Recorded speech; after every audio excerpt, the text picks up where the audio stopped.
Hello, I am Sumi Verma from DJ Bazaar. आज मैं video shoot कर रहा हूँ ड्यूल 10 इंची लाइन एरेस के ऊपर। ये जो लाइन एरेस हैं ये हमारी खुद की फैक्ट्री में रेडी हुए हैं। आगे वीडियो में इसकी आपको मैं लुक के बारे में थोड़ा दिखाऊंगा और थोड़ी इसकी डिटेल आपको दूंगा। डिटेल के साथ साथ आज मैं आपको ये भी बताऊंगा कि अगर आप 10 इंची लाइन एरेस परचेज करते हैं तो उसके आपको क्या क्या बेनिफिट होंगे और किस पर्पस के लिए आप ड्यूल 10 इंची लाइन एरेस यूज कर सकते हैं। ये वीडियो मैं थोड़ा ब्लॉक टाइम में शूट करूंगा।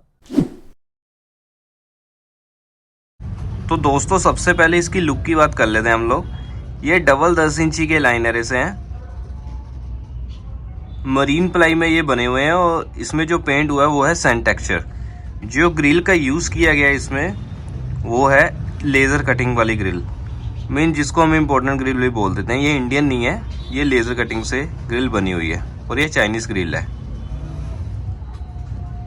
फ्रंट लुक के बाद अब हम इसके पेंट की थोड़ी सी आपको डिटेल में दिखाते हैं फिनिशिंग, और इसकी बैक के बारे में भी आपको थोड़ा दिखाते हैं कि इसकी बैक हमने कैसे रेडी की है। सबसे पहले तो मैं आपको पेंट दिखा देता हूँ, इसका पेंट कैसा रेडी हुआ है। चेक कर सकते हैं आप पेंट की क्वालिटी, सैंड टेक्सचर पेंट है ये।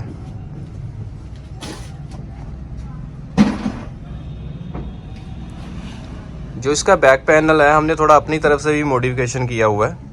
बाकी आप जैसा हमें बोलेंगे हम उसी हिसाब से भी आपको मॉडिफिकेशन करके दे देंगे। जैसी पार्टी की डिमांड होती है तो पार्टी की डिमांड के अकॉर्डिंग हम मॉडिफिकेशन कर देते हैं। मैं थोड़ा और पास से दिखाता हूँ आपको।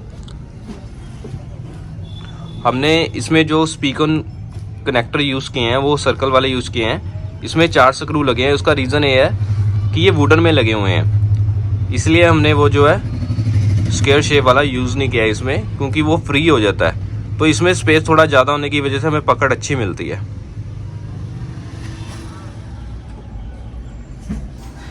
ये किस प्लाई से बना हुआ है और ये हमने कैसे बनाया है, ये हमने अपने पहले जो हमने ब्लॉग शूट किए थे उसमें है। तो अगर आपने नहीं देखा तो आप पहले वाले मेरे ब्लॉग चेक कर लीजिए, उसमें इसकी कौन सी प्लाई यूज़ की हुई है और कैसे बनाया, तो सारी डिटेल और भी मिल जाएगी। तो ये इसका फ्लाइट केस है दोस्तों। अब हम इसको पैक करके इसको डिलीवरी के लिए रेडी करने लगे हैं।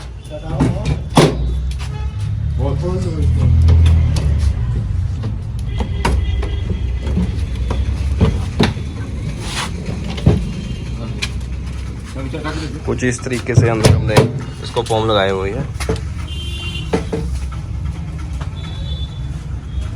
बटरफ्लाई लॉक्स के साथ है।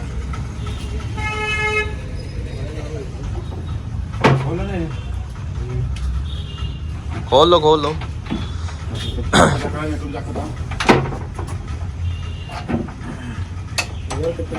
एक पिन निकाल लो ना।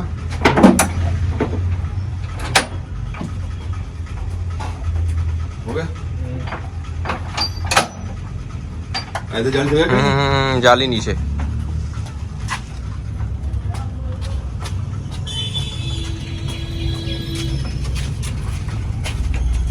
पिन हैंडल चपा दो। पिन हैंडल में दूसरा भी ला लो। पहले बाजू टक्कन ला दियो, एक बारी च दूसरा भी लगा लो। तो ये हमने इसको फ्लाइट केस के अंदर डाल दिया है। थोड़ा और पास से मैं फिर आपको डिटेल में थोड़ा इसकी बैक में दिखाता हूँ, क्योंकि पहले रोशनी कम थी। चेक कर सकते हैं आप।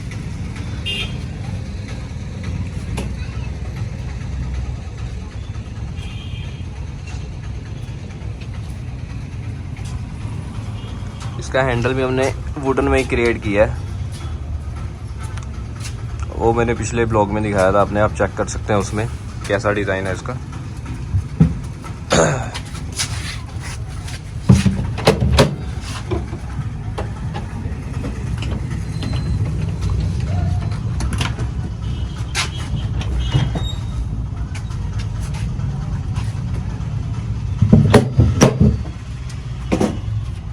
सारे लागे कट्टे टक्का नहीं ला दियो।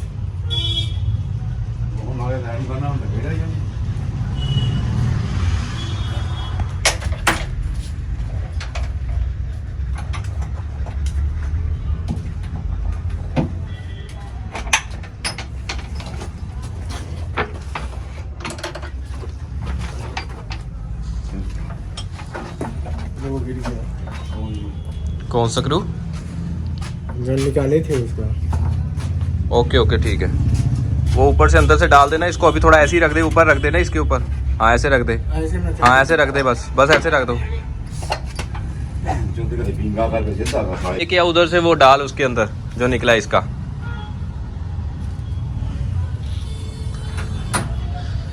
इसके जो ग्रिल के पीछे है ना, हमने आप थोड़ा चेक कर सकते हैं, नेट लगाई हुई है, फोम नहीं लगाई हुई। क्योंकि फोम का क्या इशू आ रहा था कि वो थोड़े दिनों बाद ना डस्ट इतनी हो जाती थी फोम के पीछे कि वो उनका न्यू पीस होते थे वो भी ओल्ड लगने लगे थे। तो मेरे को कस्टमर की कंप्लेंट आ रही थी कि फोम का कुछ करिए, क्योंकि फोम के अलावा कुछ और लगे। तो हमने नेट का यूज़ किया है। तो आपको अगर दिख रहा होगा वीडियो में, ये देखिए इसकी बैक में नेट लगी हुई है।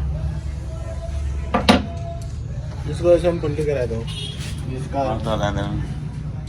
है। हाँ वो जाली नीचे करनी है।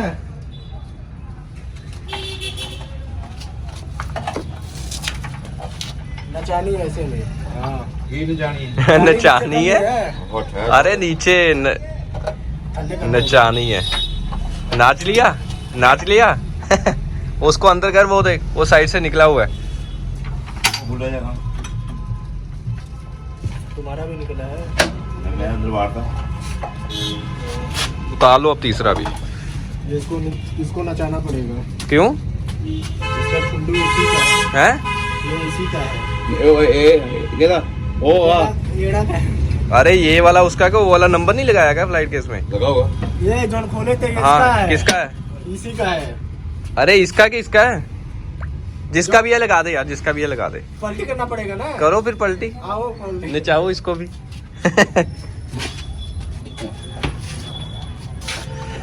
जाली ऊपर करनी है।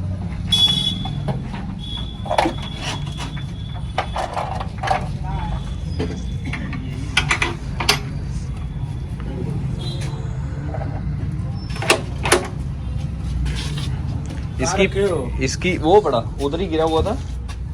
ये तो है। हाँ तो बस उसका नट है। नट मेरे पास। तो हमारी फ्रंट एक्सेसरी का थोड़ा पॉइंट लूज हो गया था, तो वो गिर गया था, तो वो अलग से लगा रहे हैं इसमें। इसकी एक्चुअली हमने ना एल की थोड़ी लूज कर दी थी, उस वजह से ये बाहर निकल गया। बस थोड़ा लूज ही रखो इसको, ठीक है। ये एल्यूमिनियम की एक्सेसरी है, इसमें रश काफ़ी कम लगता है, लगता ही नहीं है, काफ़ी कम क्या लगता ही नहीं है।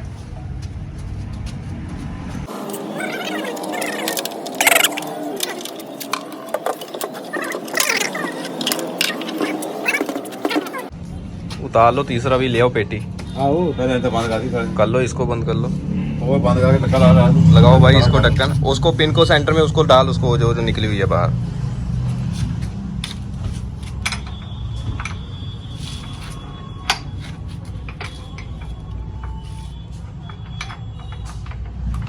आराम से आगे चल। 3 नंबर। आओ इधर। कौन सा 3 नंबर? ये है नंबर, उसके साथ नंबर लगा दो ना, जो भी है जिधर को भी नंबर लगा है। बस ठीक है।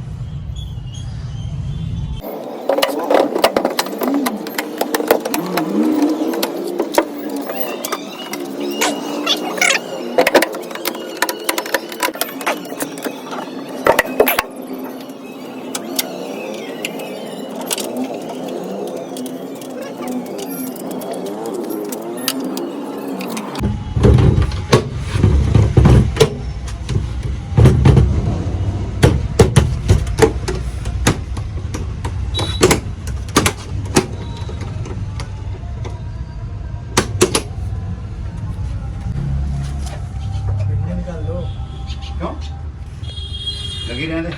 खोल दो। खोल गई।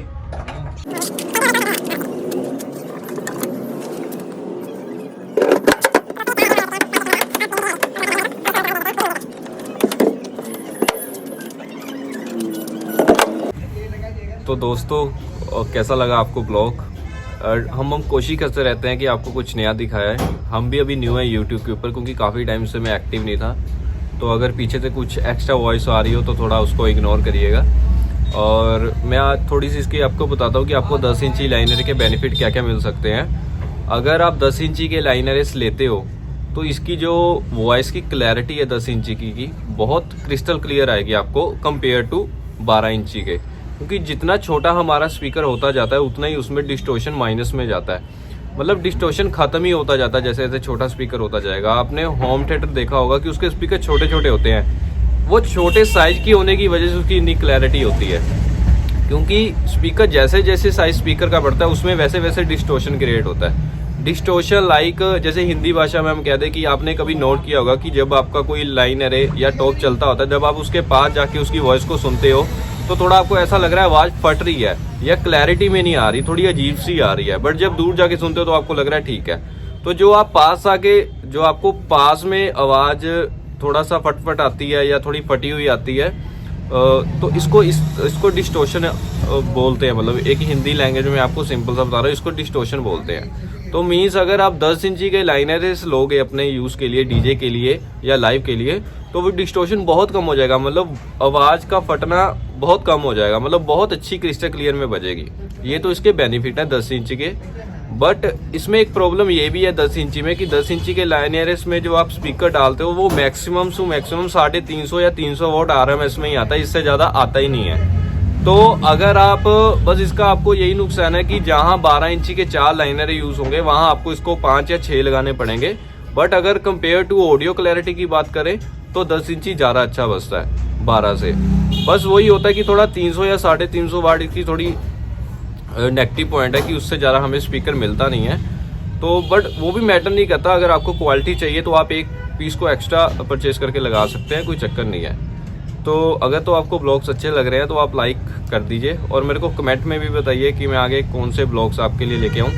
बहुत कुछ अभी आगे हम बना रहे हैं, वीडियोस वगैरह लेके आ रहे हैं, PRDO के स्पीकर्स वगैरह अभी रिव्यू करेंगे हम थोड़े दिनों बाद, और कुछ एम्पलीफायर ऊर्जा के, मतलब काफ़ी सारा चल रहा है अभी कि यूट्यूब के ऊपर अब रेगुलर रहना है और आपको कुछ ना कुछ दिखाएंगे अब आपको।